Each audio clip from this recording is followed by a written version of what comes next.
Oke, selamat pagi anak-anak semua. Apa kabar hari ini? Selamat pagi, Pak. Hari biasa. Pagi, Pak. Harap semua anak-anak dalam keadaan yang sehat, tetap menjaga protokol kesehatan dimanapun kalian berada ya, karena kita masih di dalam masa pandemi. Jadi kita harus menjaga supaya jangan sampai kita dan orang-orang yang kita sayangi tertular virus COVID-19. Nah, hari ini kita akan belajar materi matematika tentang luas bangun gabungan ya. Nah, yang kita akan pelajari hari ini dari lingkaran adalah tentang bagaimana cara menghitung luas lingkaran yang tidak utuh dan juga bagaimana cara kita menghitung luas dari bangun gabungan yang ada lingkaran di dalamnya. Kita langsung masuk saja ke slide berikutnya.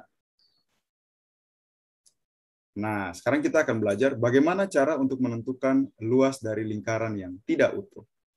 Untuk menghitung luas lingkaran yang tidak utuh, itu kita cukup mengalihkan bagian pecahan dari lingkaran tak utuh tersebut dengan rumus lingkaran. Sebagai contoh ya, kalian bisa lihat di layar kalian, ini adalah sebuah lingkaran yang besar pecahannya adalah 2/3. Nah, setelah ini tinggal kita masuk. Seperti yang tadi Pak jelaskan di atas, kita mengalihkan bagian pecahan dari lingkaran tak utuh itu dengan rumus luas lingkarannya. Ya. Sehingga tinggal 2/3 kita kalikan dengan pi kali r kuadrat. Nah, selanjutnya akan kita pelajari bagaimana menghitung luas bangun gabungan melalui beberapa contoh ya. Tetapi sebelumnya, kita pelajari dulu sekaligus bagaimana cara menghitung luas bangun gabungan. Nah, untuk luas bangun gabungan, kalian bisa lihat Pak sudah berikan contoh di sini. Cara atau teknis mengerjakannya adalah yang pertama, kita pisahkan dulu menjadi masing-masing bangun. Kita hitung bangunnya sendiri-sendiri luasnya. Setelah itu baru kita gabungkan kembali hasilnya. Ya, contoh, pada gambar ini ada berapa bangun datar yang kalian lihat? 2. 2, Pak. 2, Pak. Apa saja?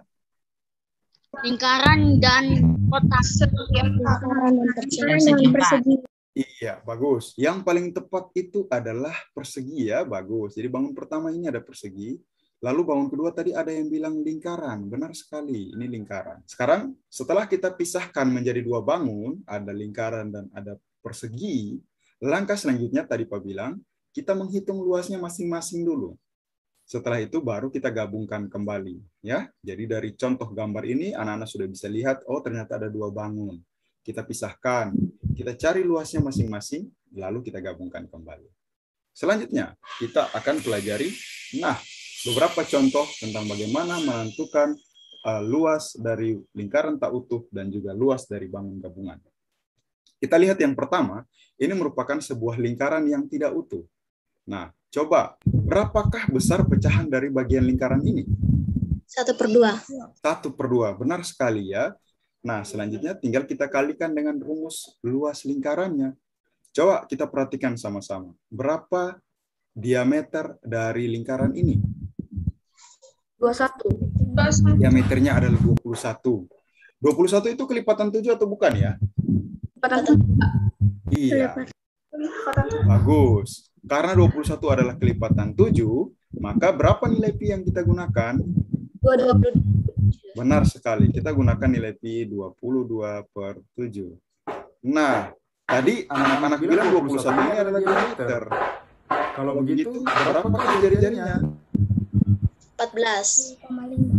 Iya, cara menentukan jari-jari tadi ada yang bilang 14, ada yang bilang 10,5. Bagaimana cara menentukannya? Ingat bahwa diameter itu sama dengan 2 kali jari-jari. Berarti jari-jari itu kita tentukan dengan setengah kali diameternya. Nah, tadi diameternya 21 ya, berarti setengah dikali 21, hasilnya yang benar adalah 10,5. Iya. Setelah kita dapat jari-jari, tinggal kita pasangkan kembali ke rumus luas tadi ya. Jadi jari-jarinya 10,5 dikali dengan 10,5. Oke, setelah ini apa yang harus kita buat? Tinggal kita selesaikan teknisnya. Jadi kita kalikan semuanya supaya kita dapatkan hasilnya. Tetapi kita bisa sederhanakan. Di sini 22 kalau Pak bagi dengan 2, sisanya berapa? 11. 11 ya, tersisa 11 di pembilang. Nah, Kalau 10,5 kita bagi dengan 7? 1,5. Iya, 1,5 ya. 1,5. Sehingga yang tersisa di sini adalah 11 dikali 1,5 dikali 10,5. Nah, ini tinggal teknis anak-anak mengalihkan saja. Kalau kita kalikan secara teknis, maka kita akan peroleh hasil 173,25 cm pangkat 2. Ya. Jadi kita tidak boleh melupakan satuannya ya. Iya. Nah, sampai di sini apakah ada yang mau bertanya? Tidak, Pak. Tidak, berarti sudah cukup jelas penjelasan dari Pak ya? Iya, Pak. Iya. Iya, Pak. Masih ada beberapa, bagus. Masih ada beberapa contoh soal lagi yang bisa anak-anak pelajari secara mandiri. Nah, itu Pak percayakan kepada kalian untuk pelajari. Nah, setelah anak-anak pelajari beberapa contoh ini, lihat ada latihan yang harus kalian kerjakan ya. Latihannya adalah kalian kerjakan latihan dari buku halaman 72, nomor 4 dan 5. Kita harus menggunakan cara kerja lengkap seperti yang contoh yang sudah Pak sampaikan ya. Bisa dipahami anak-anak? Bisa, Pak. Iya, terima kasih. Bisa, Pak. Oke, terima kasih sekali untuk kehadiran anak-anak di pagi hari ini. Sampai bertemu lagi di sebentar siang dalam closing ya. Selamat belajar, tetap bersemangat. Jika ada masalah, ada yang kalian ingin tanyakan, langsung saja hubungi Pak Agung. Oke? Oke, Pak. Oke, selamat pagi semua. God bless you. Bless you, Pada. Selamat. Dadah.